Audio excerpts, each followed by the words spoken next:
If there were a place in the world where you could store and protect the truth, it might be deep in the Rockies, in a field, on a ranch, in a silo, where an American patriot tells you what keeps him awake at night. Now, here is Medal of Honor recipient Drew Dix and words from the Silo.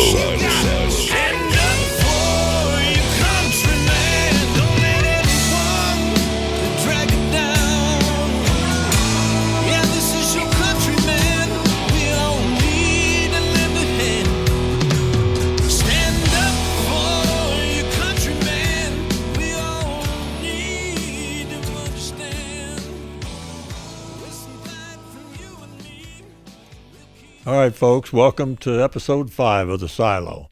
You know, I haven't been sleeping as good as I thought I'd be after we started doing this. There's still some stuff happening out there, and we got to talk about it a little bit in this program. And that's the pushback from within. You know, whether you're a politician or not, whether you're a pro-Trump administration person or not, you've got to be behind law enforcement. You got to be behind the readiness of our military. You got to be behind the measures that protect our families. And for the life of me, Brad, I can't see why people object to what's trying to be done. In other words, clean up our streets. It doesn't even matter. It doesn't make sense to me. So there's a lot of pushback going on, and I don't know if I'm going to sleep any better after we talk about it, but I'm going to give it a try. But I missed a little bit of sleep last couple of nights thinking about this. And, you know, one of the things that is real obvious is the pushback we're getting from the judicial branch in some cases. Now, it's tough for me to understand that people don't want protection for their family, but then you got judges and folks that are releasing criminals, just releasing them with very little bail or no bail.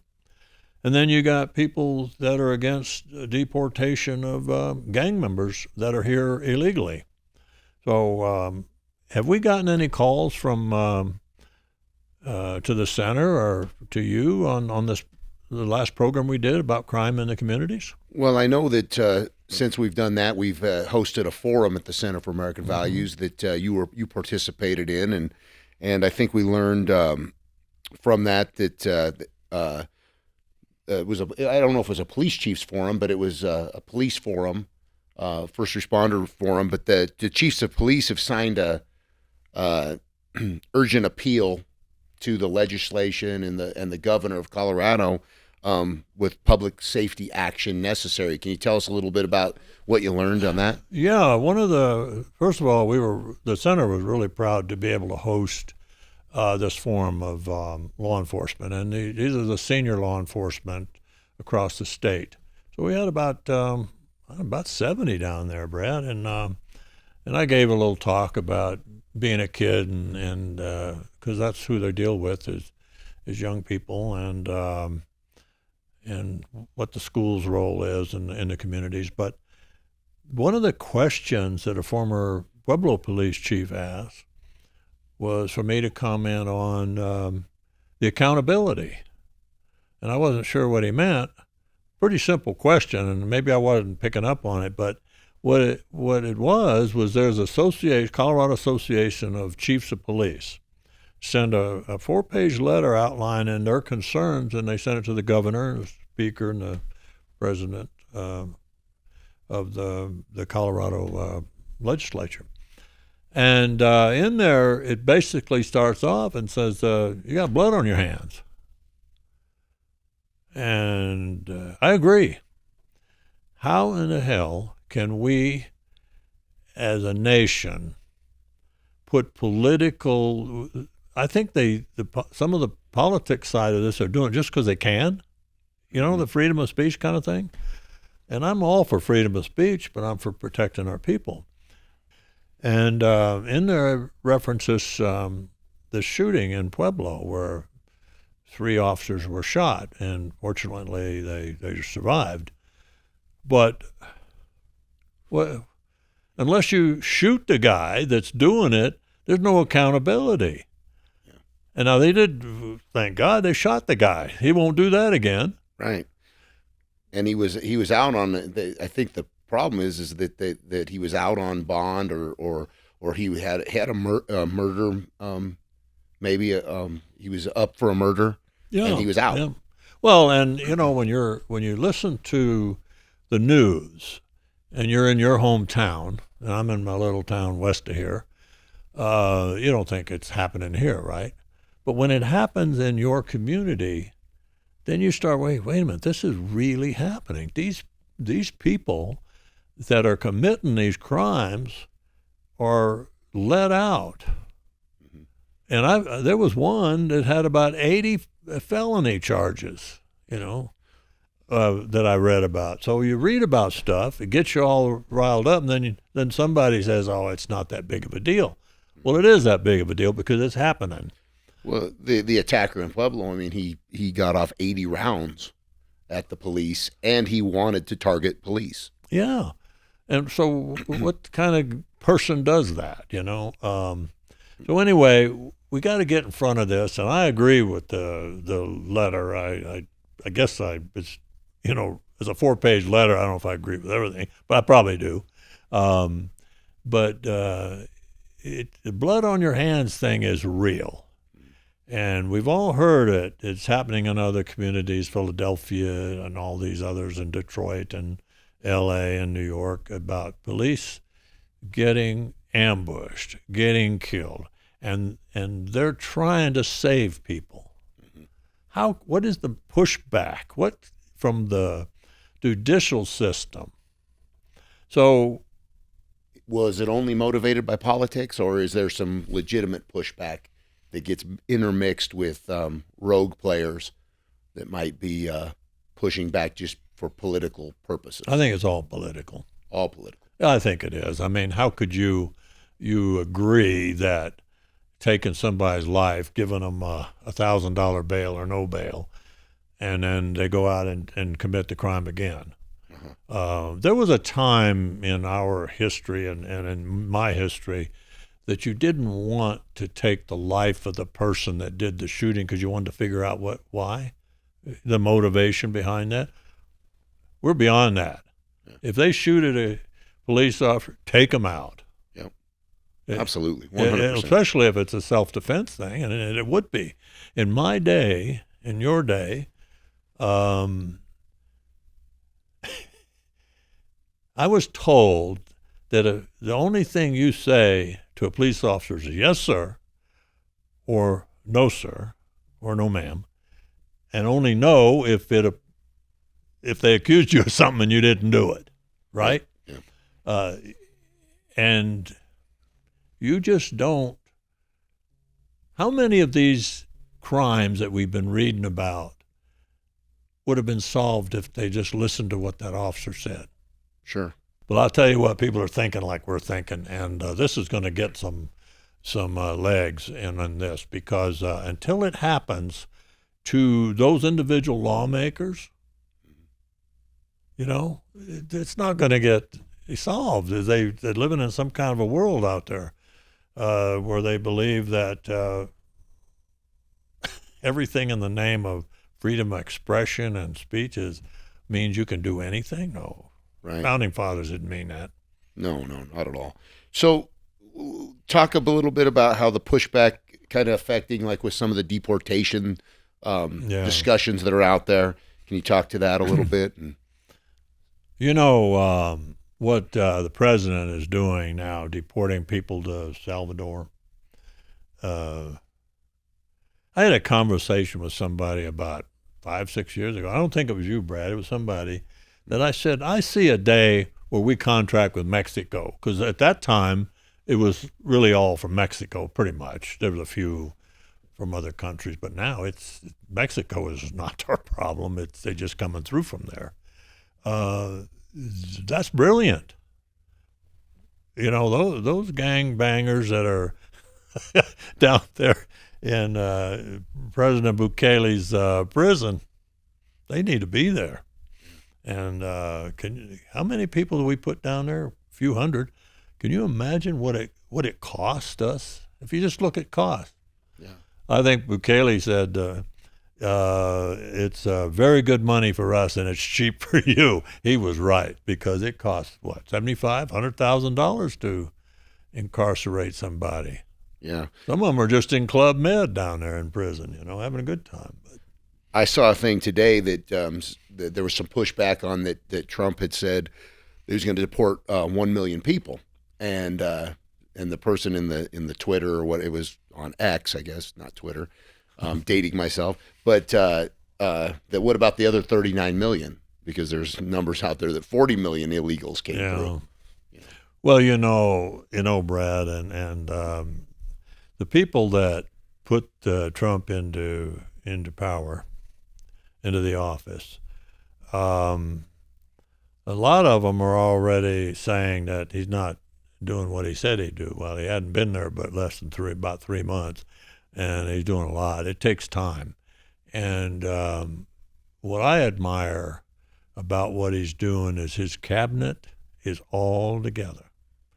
And if it crosses from the Veterans Administration or the Department of Transportation, they're all willing to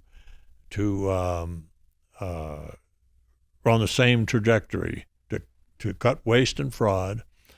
But here's what I'm concerned with, and we'll talk about this in the military more specifically. But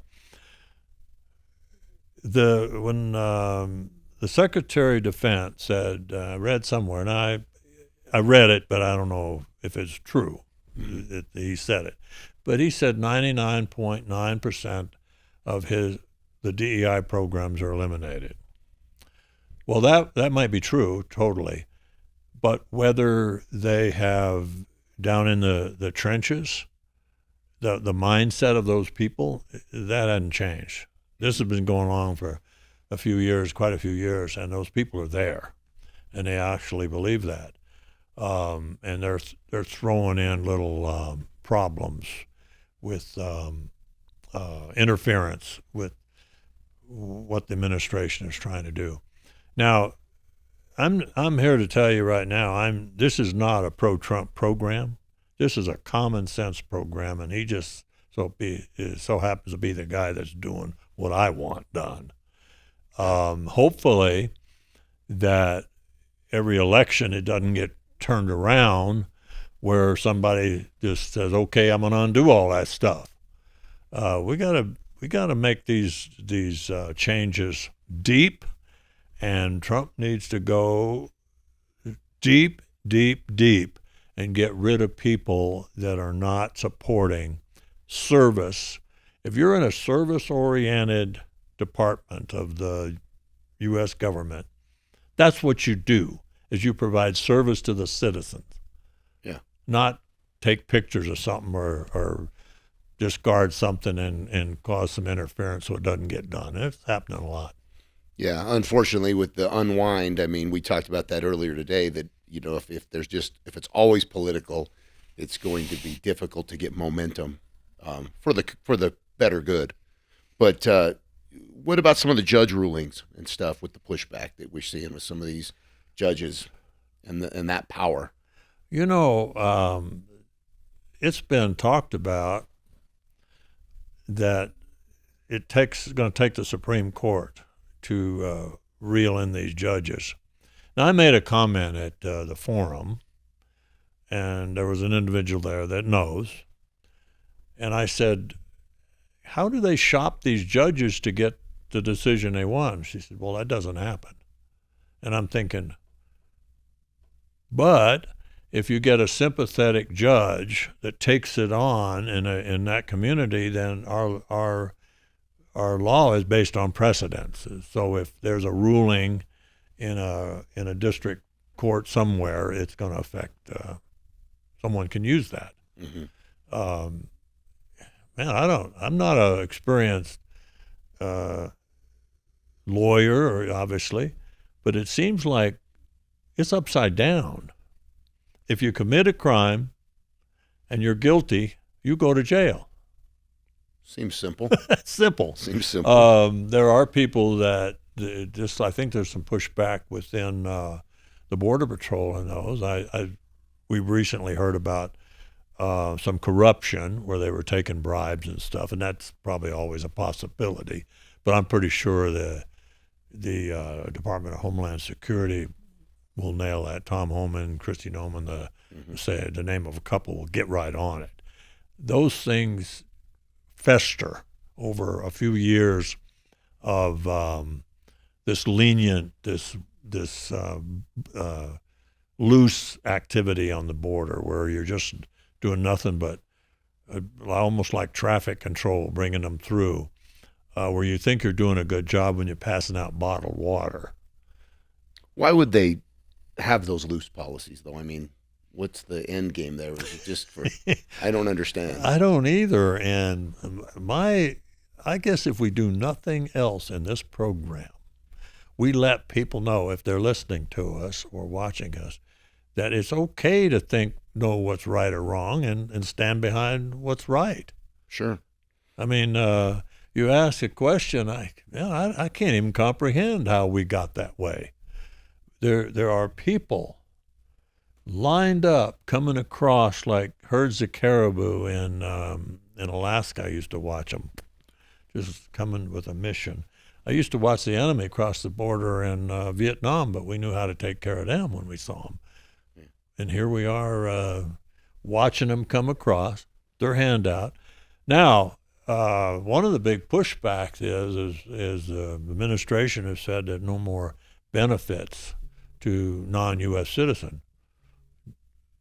That's, of course. Why would you do it? Why would you give my taxes, your taxes, anybody else's taxes to somebody that didn't work here? Is it a dumb question to ask? Why did those exist anyway? I mean, I didn't even know. I might not have known that until I started hearing, hey, we're not going to give benefits to non-citizens. Yeah, and I said, why the hell would we do that in the first place? But so here, we've educated a generation or two of people that think America can handle the rest of the world if they come here, right? That we're going to pay for. That's pretty short-sighted. How can we even think that we could pay for the rest of the world? Well, why would we haven't? I've heard some of the pro-open border people say, well, we're not open to the whole world. Well, we are. We're not refusing anybody. Right. There's 6 continents with people on them, and nobody said we're just taking a few here and a few there. We take everybody. Pretty arrogant, isn't it? Very arrogant. Well, one of the big pushback topics that's hot, and I'm not sure we're experts on it, but is the tariffs. That's a whole thing, and yeah, you certainly have an opinion, I would assume, on tariffs. And I got an opinion, Brad, and I don't know that it's people against it are really pushing back. That's a different. We got what we were talking about before is a pushback by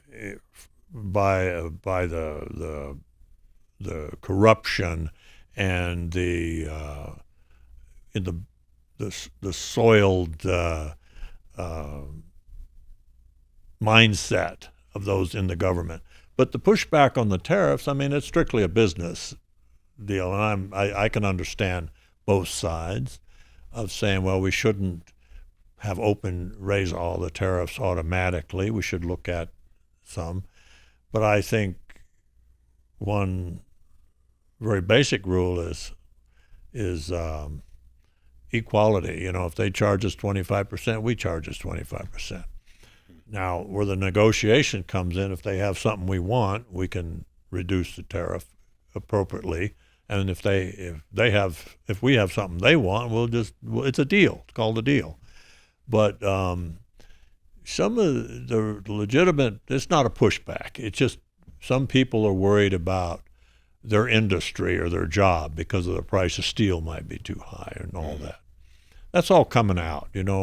They say they're going to push back. I mean, they're going to establish these tariffs, and then you find out they've negotiated it. Mm-hmm. That's what you. So there's some gamesmanship to it. Yeah, well, of course, that's the art of the deal, I guess. But I'm liking it. This is a little off subject of pushbacks, but I believe the tariffs that Germany and Japan enjoyed was after World War II, and we're going to build their economies. So we gave them more of a incentive, and of course it's long enough now. I don't think we need to be doing it forever, and so I think those that understand business and understand money know that it's time. Mm-hmm. And so I haven't seen what I've called this pushback for political reasons. Now, some of the politicians on both sides are twisting the negotiation part of it. Yeah. And saying this is actually Ben just joined our crowd. Hey, Benny. He wants to be back at the ranch. Hey, Ben. Yeah. But anyway, let's get back on the subject of the pushback from within, and that's what I consider pure political. And one of those that we're going to have a program exclusively on is the Department of Education. Mm-hmm. And I spend a lot of time in talking to schools and kids, and I make it a point to tell them that schools are there to learn English, reading, writing, arithmetic, some geography. That's important now more than ever, so they know what part of the world we're talking about. And I tell them that they don't need to be teaching kids things that aren't in that hard educational subject matter, but I do think that we're wasting a lot of money. And there's some pushback, legitimate, saying in Department of Education, our kids need to learn this about life. They should learn that from their parents. And I also tell them, and I was talking in Gainesville, Texas, to some kids. They were 6th and 8th graders in this one class. And I said, you learn adult things by being a kid as you hang around with your buddies. You all of a sudden, boom, you grew up and you know what it's all about. And you know what I'm talking about. And it doesn't mean that a teacher has the obligation to tell you, if you're 10 years old, about the birds and the bees and how things are. It's just not necessary. Mm-hmm. Be a kid as long as you can.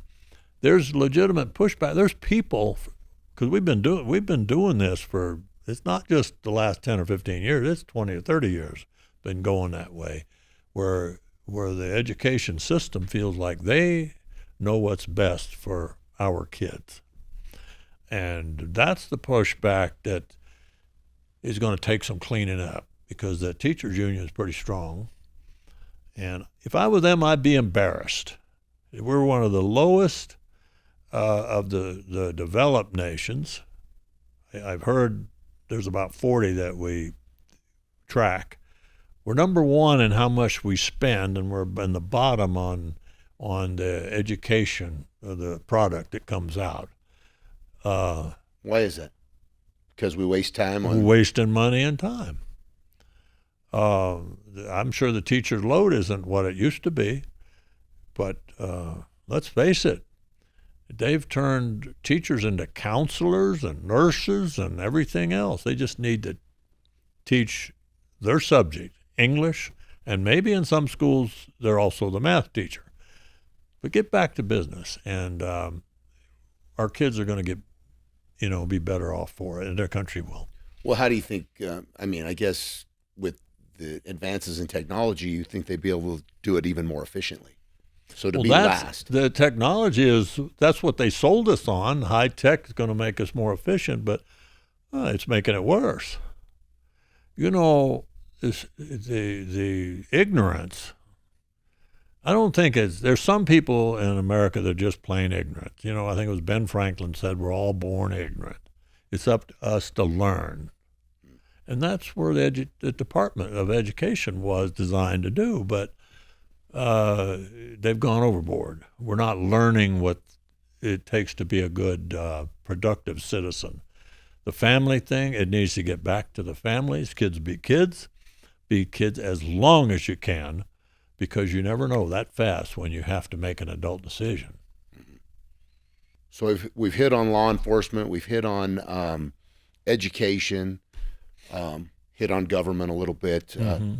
What about pushback as it pertains to military? Well, I can give you more specific answers on that because of my background and my time in the military. And I believe that the same pushback exists in these other departments that we don't know. We just know it does. So here's what we'll discuss in the very next episode, because it is becoming a big problem. As I just said, the Secretary of Defense said 99.9% of the programs have been eliminated. I absolutely believe the programs have been eliminated. He believes they have. But what the problem is this has been going on for a long period of time. You're talking about DEI programs. Yeah, the